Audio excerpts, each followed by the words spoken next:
The detention wing of the Vashari warship Crimson Talon had never been designed for prisoners. The cells were retrofitted cargo holds, stripped bare and sealed with force fields that hummed with lethal voltage. Sergeant Cole Reyes sat against the cold metal wall, his Marine Corps fatigues torn and bloodied, his left arm wrapped in makeshift bandages from his own shredded undershirt. 3 days since his squad's dropship had been shot down over the contested moon of Kepler 440F, 3 days since he'd watched his brothers and sisters die in the crash. He was the only survivor, and the Vashari had made sure he knew it. General Vakor, the architect of a dozen human colony massacres, had personally overseen his interrogation. The massive alien stood nearly 8 feet tall, his chitinous exoskeleton a deep crimson that seemed to drink in the light, 4 arms, each tipped with claws that could rend steel, a face like a predatory insect's with compound eyes that glittered with cruel intelligence. They'd tried pain. They'd tried deprivation. Cole had given them nothing but name, rank, and serial number. He'd endured because that's what Marines did. Because somewhere out there, the rest of humanity was counting on soldiers like him to hold the line. Now, in the quiet hours of the ship's night cycle, Cole allowed himself a moment of exhaustion. His eyes drifted closed. The soft chittering woke him. Cole's eyes snapped open, every muscle tensing despite the pain. 2 small shapes had somehow bypassed the force field and were scuttling across the floor toward him. His first instinct was to defend himself, but as the creatures moved into the dim light, he froze. They were Vashari, but miniature. Cubs, no larger than house cats with oversized eyes that hadn't yet developed the cold calculation of their adult counterparts.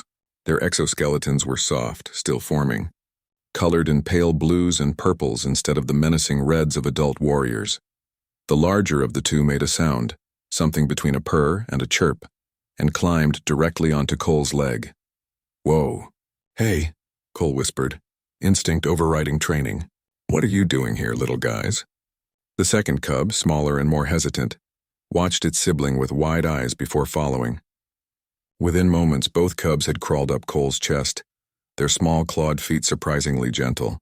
They circled once, twice, then curled against him, one tucked under his chin, the other against his ribs.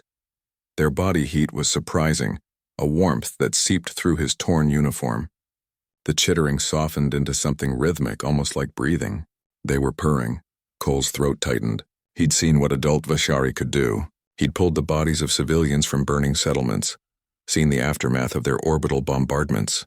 These creatures grew into monsters, but right now they were just scared kids seeking comfort in a cold, dark place. His hand, moving of its own accord, came up to rest gently on the larger cub's back. The exoskeleton was smooth, warm. The purring intensified. "It's okay," he heard himself whisper. "I've got you." Minutes passed, or maybe hours. Cole felt his own breathing synchronize with theirs. The pain in his body seemed distant now, less important. He thought of his sister's kids back on Earth, how they'd climb into his lap during his last leave, how they'd fall asleep against his chest while watching old movies. The alarm shattered the silence. Lights blazed throughout the detention wing. Heavy footfalls thundered down the corridor, dozens of them. Cole heard shouted commands in the Vashari language, heard the unmistakable sound of weapons being charged. The cubs stirred but didn't wake, too deeply asleep. General Vakor appeared first, flanked by a dozen warriors in full combat armor, the general's compound eyes fixed on the cell on the scene before him. For a moment, the entire corridor fell silent. Cole met the general's gaze steadily. He didn't move, didn't disturb the sleeping cubs. If this was how he died, protecting enemy young who'd sought him out for comfort, so be it. There were worse ways for a Marine to go. Vakor made a gesture. The warriors raised their weapons. "General," one of the warriors said in accented but clear English, clearly meant for Cole to understand, "the human has compromised the heirs. Protocol demands silence." Vakor's voice was a low rumble, like distant thunder. The general moved closer to the force field, his forearms tense. His eyes never left his sleeping cubs. Cole could see something working behind those alien features, some calculation being made. "My younglings," Vakor said slowly, speaking English now, "have never taken to anyone outside their brood mother. Not even me. They flee from warriors. They hide from weapons and violence." He paused. "Yet they sought you out. They chose you." Cole said nothing. What could he say? Among my people, the general continued, there is an old belief that the innocent can sense the nature of a soul, that children see what we adults have forgotten how to see. Vakor raised one clawed hand. The force field deactivated. Cole tensed, but the general simply stood at the threshold, looking at his children sleeping peacefully on the chest of his enemy. I have killed many of your kind. Sergeant Cole Reyes, the general said quietly, I have given the orders that destroyed your colonies. I believed humans to be vermin, a plague to be cleansed from the galaxy. The general's head tilted, regarding Cole with something that might have been the beginning of doubt. But vermin do not comfort lost children. Monsters do not gentle their touch so as not to wake sleeping innocents. Vakor's voice carried a weight Cole hadn't heard before. Perhaps I have been wrong about what makes a monster. The general stepped into the cell and carefully, with a tenderness that seemed impossible from such a massive creature, lifted his cubs from Cole's chest. They mewed in protest, reaching back toward the human with their small claws. Vakor held his children close, studying them, then studying Cole. You will be transferred to officer quarters, the general said finally. Under guard, but with medical treatment and proper food. I would speak with you further, Sergeant.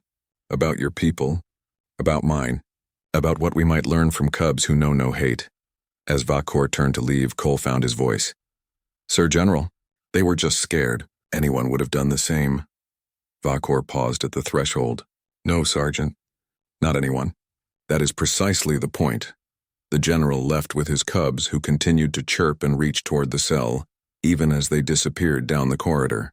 Cole sat in the sudden silence, his chest feeling strangely empty where their warmth had been. He didn't know what tomorrow would bring. Didn't know if this changed anything in the larger war.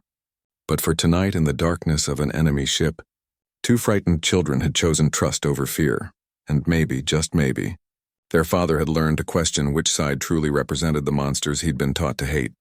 The war was far from over. But in that moment, Sergeant Cole Reyes allowed himself something he hadn't felt in 3 days. Hope.